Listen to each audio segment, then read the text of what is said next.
안녕하세요. 알기 쉬운 인권 상담 진행을 맡은 백인혜입니다. 요즘 인권에 대한 이슈가 날로 많아지고 있고 이에 대응하기 위해서 국가나 지자체, 공공기관, 그 외 많은 기관에서 다양한 인권 상담이 이루어지고 있습니다. 하지만 그에 따른 전문 교육은 많이 부족한 실정인데요. 그래서 각 기업체 업무 담당자, 대학인권센터와 같은 관련 분야 업무 담당자들이 국가인권위원회 조사 대상에 대해 알 수 있도록 하고 인권 상담하실 때 유의사항이나 특성 등을 알려드릴 수 있도록 이 시간을 마련해 봤습니다. 이 내용들을 깊이 있게 나눠주실 두 분 나와주셨습니다. 안녕하세요. 안녕하세요. 간단하게 자기소개 부탁드립니다. 네, 유승미입니다. 말씀하신 대로 이번 시간에는 인권 상담에 관한 전반적인 내용들을 알려드릴 텐데요. 짧은 시간에 얼마나 많은 이야기를 할 수 있을지 모르겠습니다만 주어진 시간 내에 최대한 충실하게 안내하도록 하겠습니다. 안녕하세요. 박춘기입니다. 네, 거기에 대해서 인권 상담을 할 때 어떻게 조치를 하고 상담 해결을 위해서 어떤 기관을 활용하는 게 좋은지도 최대한 잘 알려드리겠습니다. 그럼 본격적으로 이야기를 시작할까요? 인권 상담이란 뭘까요? 인권 상담이 무엇이냐고 물으신다면 딱 떨어지게 답하기는 어렵습니다. 상담은 어떤 일을 서로 의논하거나 그 방면에 전문가에게 의뢰하는 것인데요. 심리 상담, 직업 상담, 민원 상담 등 여러 가지 상담이 있습니다만 인권 상담은 인권과 관련한 문제에 대한 상담일 것입니다. 국가인권위원회 법에서는 인권에 대해 대한민국 헌법 및 법률에서 보장하거나 대한민국이 가입 비준한 국제인권조약, 국제관습법에서 인정하는 인간으로서의 존엄과 가치, 그리고 자유와 권리를 말한다고 정하고 있습니다. 그러니까 헌법 등에서 보장된 인간으로서의 존엄과 가치, 자유와 권리에 관한 사항에 대해서 상담을 진행하는 것이 인권 상담이라고 할 수 있는데요. 인권 침해를 당하였다고 내담자가 주장할 경우 권리 구제를 받을 수 있도록 조력을 해야 하는 것이 인권 상담이라고 생각합니다. 상담 결과에 따라 현재의 법과 제도만으로는 해결할 수 없는 경우도 있는데요. 이럴 때는 해결 방안이나 대안을 찾기 위해 함께 힘쓰는 것도 포함할 수 있겠네요. 네, 맞습니다. 인권 상담은 내담자가 어떤 상황에 처해 있는지를 파악하는 건데요. 다시 말해서 인권 침해 상황에서의 쟁점이 무엇인지 또 관련 기본권이 무엇인지 확인을 하고 그에 따라 내담자의 권리 회복 절차를 안내하는 첫 번째 절차라고 할 수 있습니다. 그래서 상담자가 헌법에 따른 기본권이나 구제 절차를 안내할 수 있는 전문성을 가지고 있어야 합니다. 어떤 전문성을 말씀하시는 건지 좀 더 구체적으로 말씀해 주시기 바랍니다. 물론 이제 공감과 경청이라는 이런 상담 방식은 그 인권 관련 상담이나 다른 상담에서도 동일합니다. 하지만 인권 상담은 단순히 그 공감과 경청에서 머무는 게 아니라 내담자가 처해져 있는 힘든 상황을 해결할 수 있도록 도움을 줄 수 있어야 합니다. 예를 들어서 그 상황이 헌법상 어떤 기본권에 관련되어 있는지 또 그 권리의 구제 절차가 어떤지를 알아야 한다는 말이죠. 인권 상담은 인권 침해를 당한 내담자가 권리 구제를 받기 위한 첫 단계라고 할 수 있겠네요. 네, 맞습니다. 요즘은 인권 침해다라고 생각하면 이제 인권위원회에 먼저 이제 상담을 하는 경우가 많이 있는데요. 하지만 이제 다른 권리 구제 기관을 다 거쳤지만 해결이 안 돼 가지고 마지막으로 인권위에 상담을 받는 경우도 종종 있습니다. 이제 그런 경우에는 그 내담자들의 심리 상태가 아주 이제 불안정하기 때문에 특히 좀 신경을 써야 합니다. 네, 그래서 인권 상담 시 단순하게 권리 구제 방법을 결정짓기보다는 가슴속에 가득 담고 있는 고통을 조금이라도 덜고 갈 수 있도록 도와주는 것도 중요하죠. 네, 고통을 덜어주고 심리적 안정을 찾도록 한다는 점에서는 일반적인 상담의 목적과 같다고 할 수 있겠네요. 네, 그 인권 상담은 거기에 대해서 문제 해결이 이제 궁극적 목적이기 때문에 실제적인 정보를 제공해 주는 그런 상담이라는 점에서 차이가 좀 있습니다. 이 점에 있어서는 뭐 국민권익위원회나 여성가족부 등에서도 진행하는 상담과도 좀 유사하긴 유사해요. 하지만 기초적인 사실관계를 파악하기 위한 그 사전 조사의 성격을 가지고 있고요. 그다음에 그 해결 방법에 있어서는 내담자에게 선택권을 좀 부여하면서도 특정한 이제 선택을 좀 유도할 필요도 있습니다. 때로는 이제 설득과 또 이해시키기 과정이 또 필요하기도 하고요. 뭐 이런 부분이 있기 때문에 상담자는 이제 내담자와의 소통이 아주 중요하다고 그렇게 생각합니다. 그러기 위해서 인권 상담가는 인내심 있는 상담가이면서 동시에 정확한 안내자여야겠네요. 네, 모든 상담이 사실 비슷하기는 합니다. 그 상담에서 가장 중요한 건 내담자와 안정적이고 긍정적인 관계를 형성해야 된다는 것입니다. 상담자와 내담자의 상담 관계에서 상담의 목적과 주고받는 내용을 보게 되면 아무래도 내담자가 도움을 받으니 수직적인 관계가 형성되는 경우가 있습니다. 하지만 일방적으로 향하는 관계가 아니라 쌍방이 마음을 내는 관계, 다시 말해서 협력 관계라는 걸 꼭 기억하셔야 합니다. 또 내담자는 도움을 받으러 온 사람이기 때문에 그 상담에서는 내담자의 이야기를 다룬다. 즉 당연히 상담의 주인은 내담자이고 상담자는 내담자한테 필요한 도움을 줄 수 있는 준비를 갖춘 사람이기에 조력자가 되는 것입니다. 가끔 내담자가 상담자에게 과도한 집착을 보이거나 상담자를 우상화하는 경우도 있는데요. 이럴 때는 합리적인 문제 해결에 도달하기 어려울 수 있습니다. 그래서 더욱 협력 관계라는 것을 인식하도록 하고 문제 해결 방법에 합의가 필요합니다.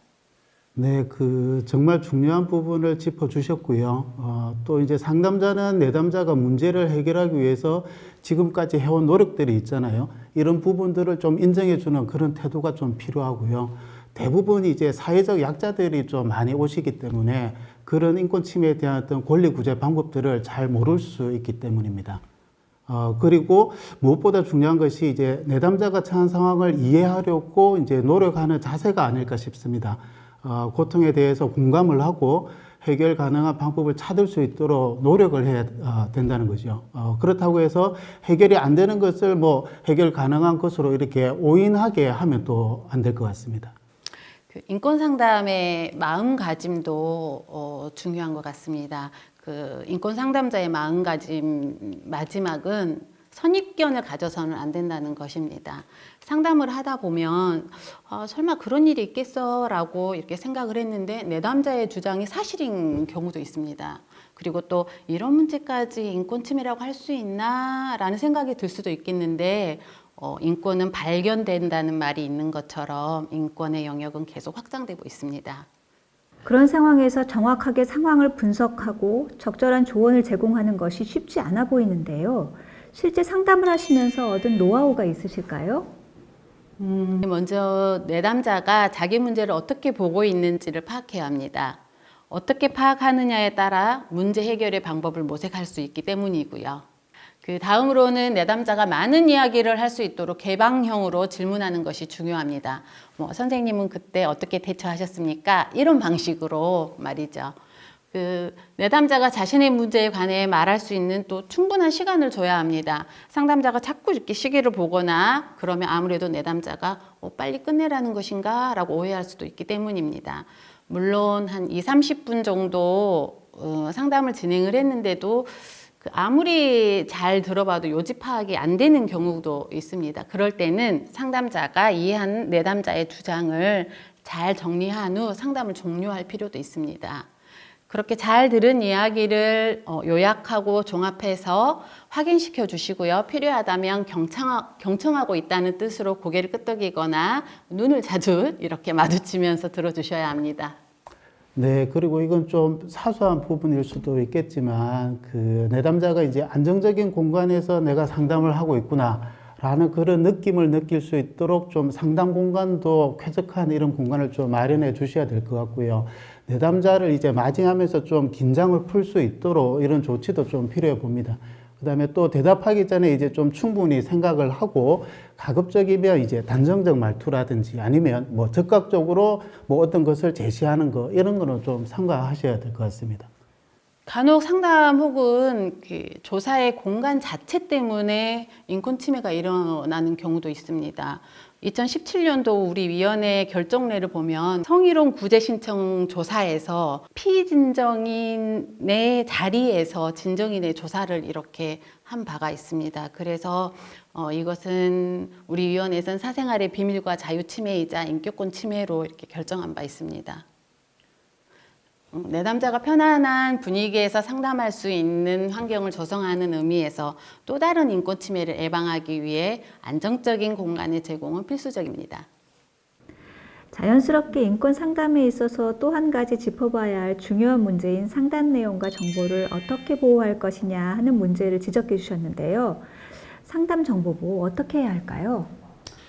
인권 상담을 처음 시작하시는 분들도 개인정보 보호가 중요하다는 것은 알고 계실 것입니다. 특히 직장 내 괴롭힘이나 성희롱 사건의 경우는 회사 내에서 이루어지는 경우가 많습니다. 그러다 보니 비밀 유지가 어려운 경우가 종종 있고요. 하지만 상담 내용은 비공개 원칙이 지켜져야 합니다. 특히 당사자를 도와주고자 하는 좋은 마음에 상담 내용을 이야기하였다 하더라도 2차 가해에 해당할 수 있기 때문입니다. 만약 문서가 작성되었다고 한다면 문서 관리 등도 세심하게 살필 필요가 있습니다. 내부 시스템으로 보고가 되어야 한다면 익명 처리해야 할 사안인지 먼저 판단하시고요. 익명 처리를 한다고 하더라도 여러 개의 정보를 모아보면 피해 당사자가 누구인지 밝혀지는 경우에는 개인정보를 보호했다고 할 수는 없지요. 그리고 상담자는 그 내담자와 관련된 기록을 잘 보존을 해야 되는데요. 이런 상담 기록의 이제 작성 주체는 바로 그 상담자이기 때문에 그 상담 기록의 이제 안전과 비밀 보호에 있어서는 그 상담자가 직접 책임을 져야 된다는 얘기입니다.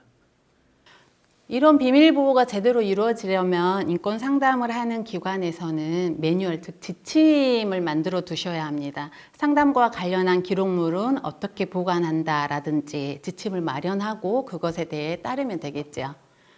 만약 내담자가 본인의 상담 기록 등을 열람을 요구하는 경우도 있습니다. 이럴 때는 내담자가 제출하거나 진술한 기록은 내담자에게 공개해도 무방합니다.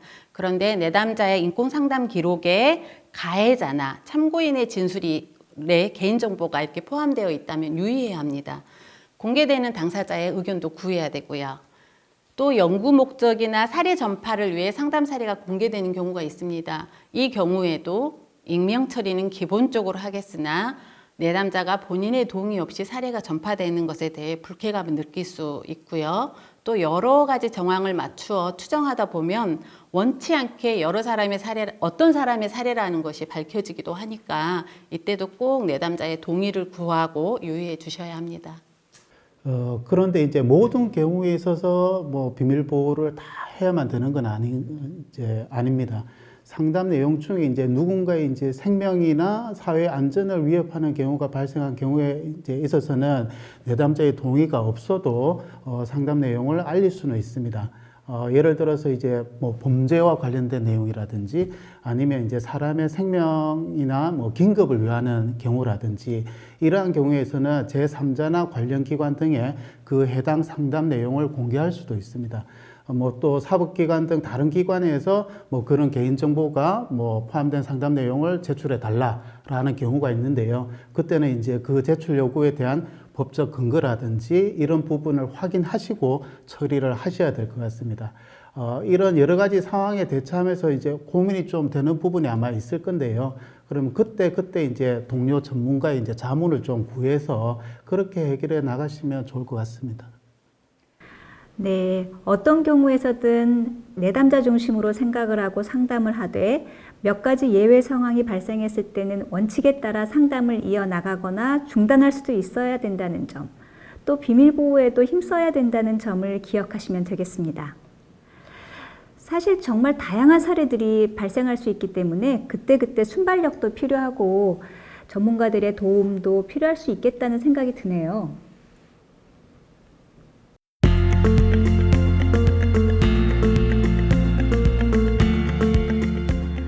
앞서 인권 상담은 문제 해결이 중요한 목적이라고 하셨는데요.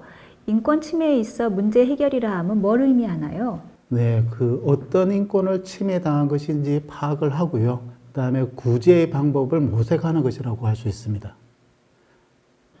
네, 그럼 지금부터 자세히 알아볼 텐데요. 간단한 사례로 인권에 대해서 설명해 주시죠. 네. 인권의 종류는 매우 다양합니다. 오늘 이 시간 다 설명을 드릴 수는 없고요. 오늘은 일상에서 가장 많이 접할 수 있는 5가지 영역, 평등권, 인격권, 신체의 자유, 표현의 자유, 사생활의 비밀의 자유에 대해서 사례 위주로 잠깐 설명을 드릴 텐데요. 그럼 평등권부터 살펴보겠습니다. 평등권은 성별, 장애, 나이, 신체 조건 등을 이유로 불합리하게 차별받지 않을 권리를 말하고 있는데요. 뭐 그거야 당연한 거 아니냐 이렇게 말씀하시는 분도 계시겠지만 실제 생활에서 발생하는 사례를 보면 아 그게 차별이야? 라고 생각하는 것들이 아마 많이 있을 겁니다. 평등권 침해와 관련한 사례를 좀 찾아보았는데요. 외국인이 찜질방에 들어가려고 하는데 사장이 외국인은 에이즈를 옮길 우려가 있다라는 이유로 출입을 거부하였던 사례가 있고요. 휠체어를 이용하는 장애인이 식당을 이용하고자 했는데 사장이 다른 사람들에게 불편을 준다라는 이유로 출입을 거부한 사례도 있습니다. 그리고 보안 경비원 채용할 때 가발 착용을 이유로 지원서 접수를 거부한 사례도 평등권 침해로 이렇게 판단한 사례가 있습니다. 정말 그렇군요. 저도 비슷한 사례를 조사해 본 적이 있는데요. 실제로 영업에 지장이 생긴다고 느낀다면 소상공인 입장에서는 갈등이 많이 되실 수도 있을 것 같아요. 이런 문제점들을 해결하기 위해서 우리가 인권교육을 진행하는 것 아닐까요? 다음은 인격권이 보이는데 인격권 이게 뭘까요? 우리가 흔히 인격 모독, 인권 침해 이렇게 많이 표현하는데 그럴 때 인격을 이야기하는 건가요? 네, 모욕적인 언행 같은 경우도 뭐 해당이 될 수 있고요. 이제 주로 명예권이라든지 초상권, 성명권 등으로 구성되어 있는데 사례를 보시면 아마 이해하기 쉬우실 겁니다. 공공기관 등에서 직장 상사가 갑질이나 욕설을 했다라는 그런 사례가 있습니다. 그리고 법원 판사가 한참 자신보다 나이 어린 피의자에게 버릇없다 이렇게 발언한 것도 인격권 침해로 판단한 사례가 있고요. 대학교 기숙사에서 이렇게 퇴소 조치되었는데 그 조치된 사안에 대해서 게시판에 공고한 사례 또한 인격권 침해로 이렇게 판단하였습니다. 그리고 사립학교 교사에게 수업 시간을 배정하지 않고 사무용 기기 등을 이렇게 주지 않았던 사례들도 인격권 침해한 사례로 판단하였습니다. 자, 그럼 다음으로 신체의 자유에 대해서 알아볼까요? 네, 신체의 자유는 이제 말 그대로 신체의 자유를 말하는데요. 신체의 자유는 주로 이제 형사 절차에서 적법 절차에 대한 내용입니다. 누구든지 법률에 의하지 아니하고는 체포, 구속, 압수수색 또는 신문을 받지 않으며 법률과 적법한 절차에 따르지 않고 처벌 등을 받지 않을 권리를 말합니다. 예를 들면 경찰이 119 신고를 받고 출동을 했는데 이 사람이 뭐 도주라던가 아니면 도주의 우려가 없고 신원 확인도 이렇게 됐는데 미란다 원칙을 고지하지 않고 현행범으로 체포한 사례가 있습니다. 그리고 정신의료기관에서 뭐 자해나 타해의 위험이 없어서 굳이 입원할 필요가 없는데 부모에 의해서 강제로 입원하는 사례도 신체의 자유를 침해했다라고 판단을 하였고 경찰이 미성년자를 수사를 하면서 신뢰관계에 있는 보호자라든가 부모님을 뭐 동석하게 하지 않고 조사를 진행하는 경우에 미성년 피해자의 방어권을 제대로 행사하지 못했다라고 해서 신체의 자유 침해로 판단한 사례가 있습니다. 자, 그럼 다음으로 표현의 자유는 뭔가요? 네, 표현의 자유는 이제 자신의 생각을 자유롭게 표현할 수 있는 자유인데요. 여기에는 이제 알 권리도 포함이 됩니다. 사례를 설명드리자면 이제 고등학교 학생이 이제 세월호 리본을 달고 다니는 것을 이제 학교에서 불허한 경우, 그다음에 또 대학교 현수막 규정에 반드시 이제 사전 허가를 받도록 규정이 되어 있다라든지 아니면 공공기관에서 이제 부서원들이 모여져 있는 그 SNS 단톡방 여기에서 그 진정인이 올린 게시물을 강제로 삭제토록 이렇게 지시한 경우 이런 경우가 바로 표현의 자유 사례가 되겠습니다. 마지막으로 사생활의 비밀과 자유에 대해 설명해 주시죠. 네, 사생활의 비밀과 자유는 말 그대로 이제 자신의 민감한 생활을 자신의 의사로 뭐 이걸 비밀로 유지를 할지 아니면 이거를 공개를 할지 등을 스스로 결정할 수 있는 권리를 말하는데요. 사례를 설명드리자면 이제 학교 학생들의 소지품을 교사가 이제 일률적으로 막 검사를 한다라든지 공공기관 등에서 이제 민원을 제기했는데 이것을 이제 제3자에게 유출을 했다라든지 아니면 대학 도서관 이제 출입을 할 때 지문 인식 시스템으로 이제 설치한 사례 이런 것들이 모두 이제 사생활의 비밀과 자유를 침해한 사례에 해당될 것입니다.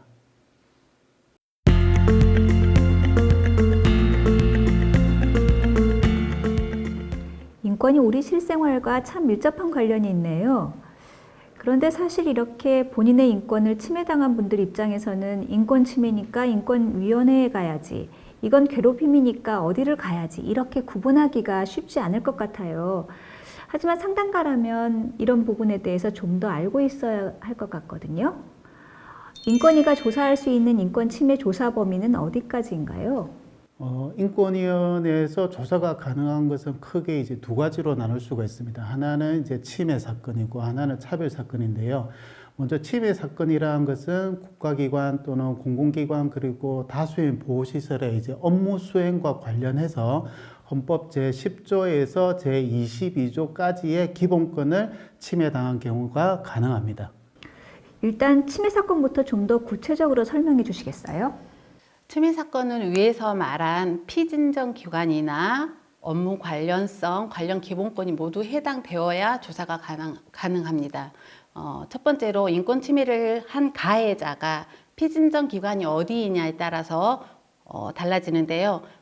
국가기관, 지자체 아니면 공공 업무를 하고 있는 업무 수행과 관련이 되어 있어야지 그 피진정 기관이 어디에 해당하느냐에 해당할 수 있겠고요. 두 번째로는 업무 관련성이 있어야 돼요. 예를 들어 공무원이 업무를 하면서 민원인에게 욕설을 했다라고 한다면 조사 대상이지만 그 공무원이 사인 간의 문제에 있어서 욕설을 했다라고 한다면 업무 관련성이 해당되지 않기 때문에 조사 대상에는 해당되지 않습니다.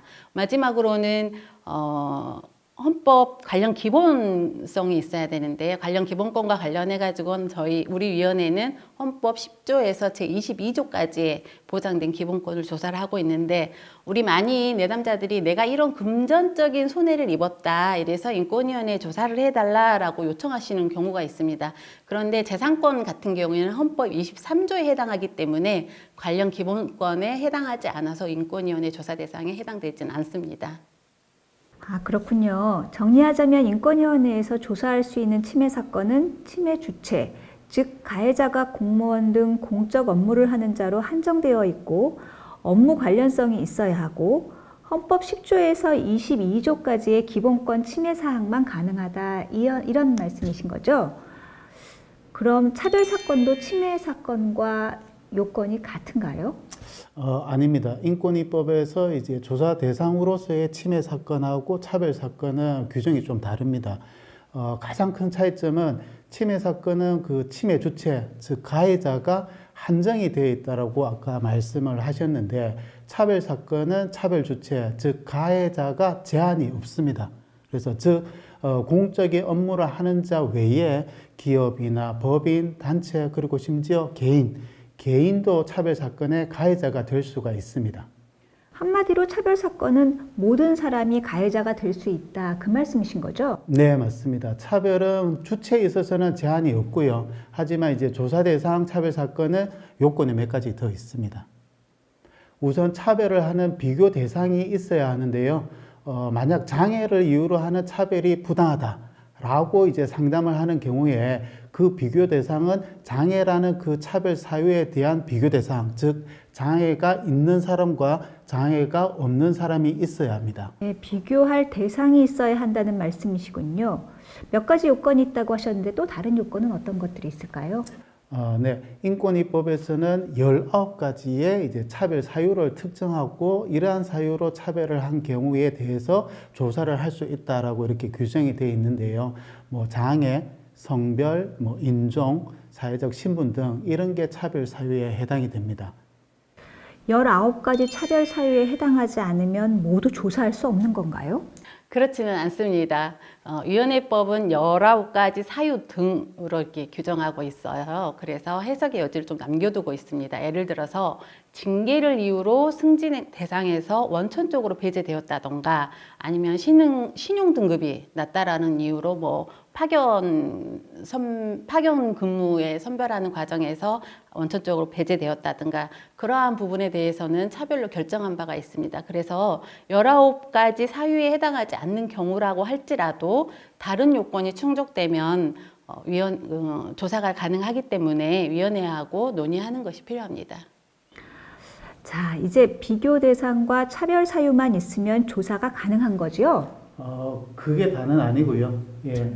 마지막으로 차별 영역이라고 해서 앞에서 얘기한 이제 차별 사유를 가지고 합리적인 이유 없이 이제 특정한 사람을 우대하거나 배제하거나 구별하거나 불리하게 대우하는 경우를 말하는데 그러한 행위의 영역을 인권위법에서는 고용 영역, 재화 용역 제공 영역, 교통수단, 교육 관련 영역으로 세분화해서 그렇게 규정하고 있습니다. 또한 이제 차별 사건의 한 부분으로 성희롱도 성차별 사건에 포함시켜서 조사를 하고 있습니다. 네, 차별 사건이란 모든 사람이 성별 장애와 같은 차별 사유를 이유로 고용이나 교육 등의 차별 영역에서 합리적인 이유 없이 특정인을 불리하게 대우하는 내용이면 인권위원회에서 조사가 가능하다는 것으로 정리할 수 있겠네요. 네. 지금까지 인권위원회에서 조사할 수 있는 침해 사건과 차별 사건에 대해 알아봤는데요. 인권 업무에 처음 종사하시는 분들은 이 과정을 보고 숙제가 새로 생긴 기분이실 듯해요. 그런데 얼마 전에 뉴스를 보니 인권위원회에 진정을 제기했는데 경찰에 고소했다는 이유로 더 이상 조사를 진행하지 않고 각하를 했다는 내용을 봤어요. 말씀하신 조사 대상에 해당하는 경우인데도 조사를 하지 않는 경우도 있는 건가요? 네. 진정 사건으로 접수가 되었지만 이제 기초 조사를 한 결과 인권위법에서 정한 조사 대상에 해당하지 않는 경우에 있어서는 각하 결정을 하고 있습니다.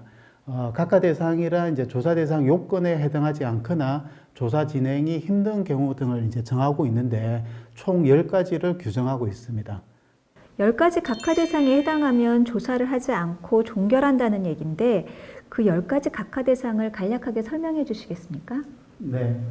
먼저 앞에서 말씀드린 조사 대상에 포함되지 않는 경우는 당연히 각하로 이제 종결을 합니다. 이제 예를 들어서 앞에서 언급한 이제 재산권 문제라든지 아니면 개인 회사 대표가 욕설이나 폭행을 했다라든지 이런 부분이죠.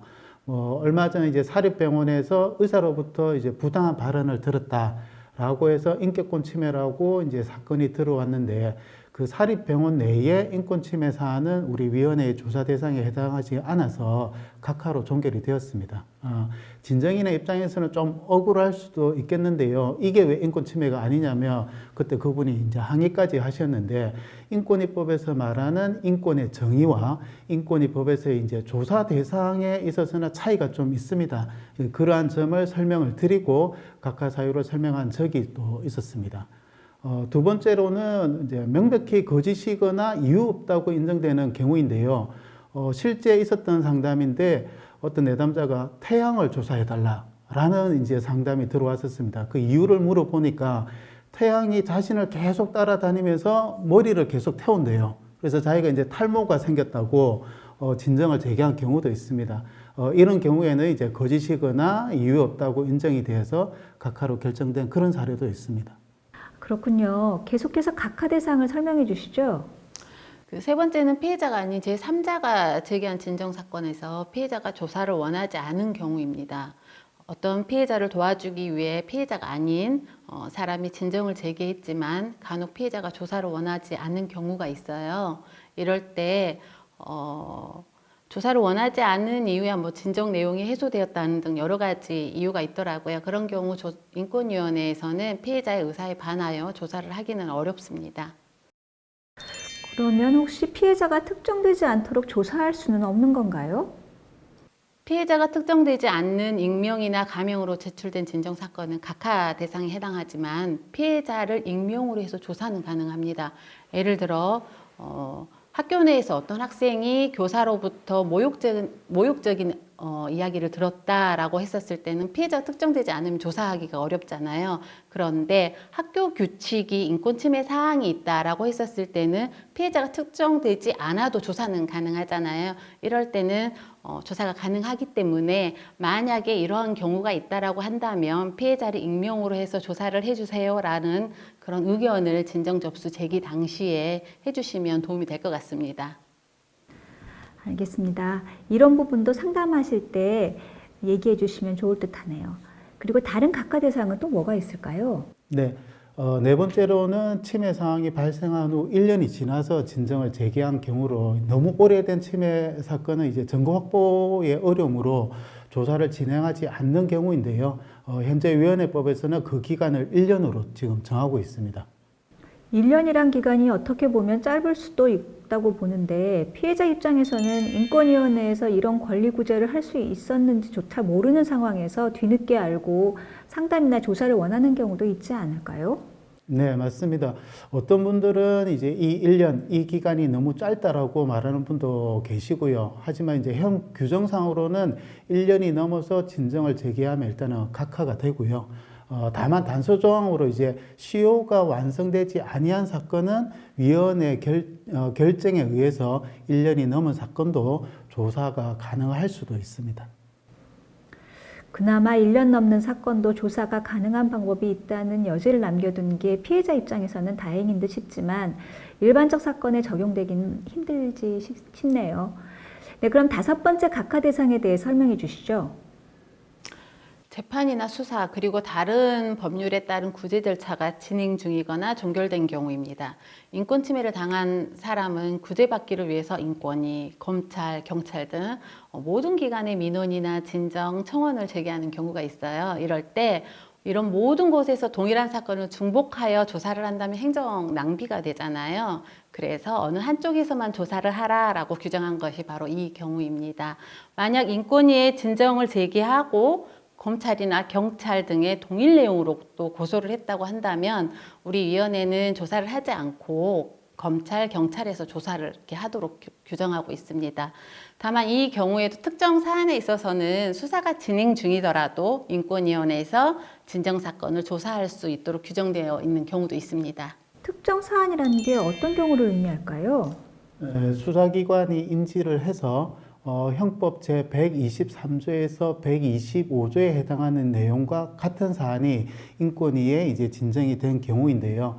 형법 제123조는 공무원의 직권 남용, 제124조는 이제 공무원의 불법 체포, 불법 감금, 제125조는 공무원의 폭행, 가혹행위입니다. 공무원의 중대한 인권 침해 사안은 수사가 진행 중이더라도 인권위원회에서 중복하여 조사가 가능하도록 규정한 걸로 이해가 되네요. 알겠습니다. 나머지도 설명해 주시기 부탁드립니다. 네, 익명이나 가명으로 진정서가 제출된 경우에는 각하 대상입니다. 조금 전에도 말씀드렸다시피요. 그리고 7번째는 위원회가 조사하기 적절하지 않는 경우입니다. 예를 들면 간혹 이런 상담이 들어옵니다. 병원에서 환자가 자신이 먹는 약이 자신한테 맞지 않는다고 주장하면서 처방약을 바꿔달라고 이렇게 주장하는 경우가 있습니다. 그런데 이러한 사건이라면 위원회가 개입하는 것이 적절하지 않다고 결정을 하고 있습니다. 왜냐하면 어떤 환자에 대한 진단과 처방은 의사라는 전문가의 고유한 재량권에 속하기 때문입니다. 의사가 아닌 위원회에서 다른 약으로 바꿔라 라는 내용으로 권고를 할 수 없기 때문입니다. 의료조치 자체가 없다든지 미흡한 부분은 조사가 가능하고 의료조치의 방법, 방식의 선택 부분은 전문가의 영역이니까 각하 대상으로 이해하면 되겠네요. 그리고 나머지는 어떤 게 남았나요? 네, 가장 많은 각하 사유로 이제 종결이 되는 경우인데요. 진정인이 진정을 제기했다가 스스로 그 진정을 취하하는 경우입니다. 취하라는 것은 이제 제출한 서류를 도로 이제 거두어 드린다라는 의미인데요. 진정 사건의 조사를 더 이상 원하지 않는 경우가 여기에 이제 해당이 되겠습니다. 그건 쉽네요. 네네. 9번째로는 이미 한번 기각한 사건과 같은 내용으로 다시 진정을 제기하는 경우인데요. 이거 역시 각하 대상인데 이유는 이제 동일한 사건을 계속 조사할 수 없기 때문이기도 하고 조사 결과의 이제 안정성 측면에서도 영향을 미칠 수 있기 때문에 이것도 각하 사유로 지금 규정하고 있습니다.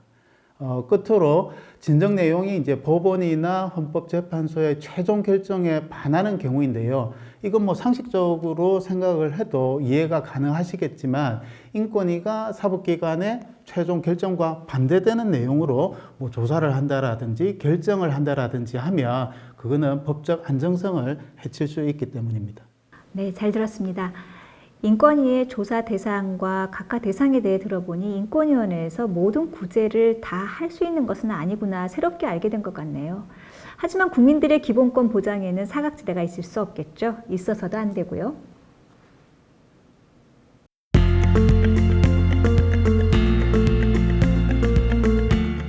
그런 측면에서 인권위원회에서도 기존의 인권 침해 관련 결정을 좀 더 확장해야 했다고 하나 아니면 기본권 보장 영역을 좀 더 넓혔다고 해야 하나 어쨌든 기본권 보장 차원에서 기존의 인권 침해가 아니라고 한 사건에서 다시 인권 침해로 보게 된 사건이 몇 차례 있다고 들었어요. 네, 인권은 고정된 규범이 아닌 것 같습니다. 인권은 역사 속에서 확인되고 변화되고 또 그 개념이 확장되어 왔는데요. 저는 인권의 확장을 이야기할 때면 늘 크레파스 색깔과 관련한 사례가 제일 먼저 떠오릅니다. 여기 계신 분들은 학생 시절에 다 크레파스에 살색이 있었을 것인데요. 그런데 외국인이 우리나라 크레파스 색깔에 살색이 있다는 것을 차별이라고 주장한 적이 있었습니다. 그래서 우리 위원회는 차별로 판단하였고 살색은 연주왕으로 이렇게 변경되었죠. 그런데 이후 어린이들이 연주왕색은 한자어로 크레파스를 주로 사용하는 어린이 입장에서는 말이 너무 어렵다라고 또 주장을 했습니다. 그래서 결국 살색은 연주왕에서 지금은 살구색으로 변경되었죠.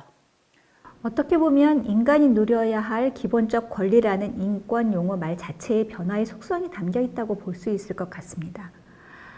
인간의 기본적 권리를 어디까지로 볼 것인가, 이 문제는 그 사회의 사회, 경제, 문화와 함께 판단될 수밖에 없지 않습니까? 네, 학교 내에서 학생들이 휴대전화를 사용하는 것과 관련해서 인권위는 2016년에 휴대폰이 단순한 통신수단이 아니라 고립감 해소를 위해 다른 사람들과 접촉하는 메신저로서의 휴대전화의 기능을 인정했습니다. 그래서 휴대전화 소지의 전적인 금지는 헌법 제10조 행복추구권에서 바탕을 둔 일반적 행동의 자유와 제18조의 통신의 자유를 침해한다고 판단을 했었죠. 그런데 2017년에는 휴대전화가 개인들 간의 메신저로서의 역할뿐만 아니라 정보를 취득할 수 있는 생활 필수품으로 인정을 했고 휴대전화 사용의 의미를 확대해서 했다고 볼 수 있습니다. 그래서 학교 구성원 간의 토론을 통해 규율을 정하도록 이렇게 공고한 바 있습니다. 그런데 2020년 5월에는 의견 수렴 과정에서 일괄 수거의 가능성을 선택사항으로 남겨두게 된다면 현행의 휴대전화 일괄 수거 규정이 향후에도 유지될 수 있지 않겠냐라는 지적이 있었습니다. 그래서 사실상 전면적인 휴대전화 사용 금지는 인권 침해라는 결론을 내린 바 있습니다. 2016년과 2017년 결정이 내부 구성원들의 합의에 근거를 해서 어느 정도 제한해도 된다고 했다면 2020년 결정은 휴대전화 소지가 합의의 내용이 될 수 없다고 본 것입니다. 이때 휴대전화 사용의 의미도 이렇게 확장되었다고 볼 수 있을 것 같습니다.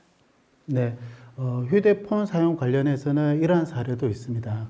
정신병원에서 휴대폰의 사용을 금지한 것과 관련해서 예전에 인권위원회에서는 정신병원의 어떤 특수성이랄까, 그 다음에 공중전화는 또 사용이 가능하도록 되어 있다라는 점, 이런 여러 가지 사정을 고려했을 때, 외부 교통권 침해라고, 즉, 인권 침해라고 인정하지 않았었습니다. 그런데 최근에 그 결정을 번복해서 휴대폰은 외부 교통권뿐만 아니라 정보를 습득하는 도구로 이용되는 이런 점을 고려를 해서 이제는 인권 침해라고 결정한 그러한 사례도 있습니다. 네, 인권은 최근 들어 더 많은 이슈를 가지고 논의되는 것 같습니다.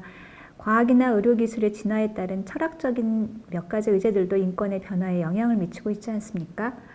안락사의 문제, 생명과학, 인공지능의 문제라든지 이렇게 인권의 문제는 우리에게 끊임없이 질문을 던지며 진화하고 있다는 점 같이 살펴봤습니다.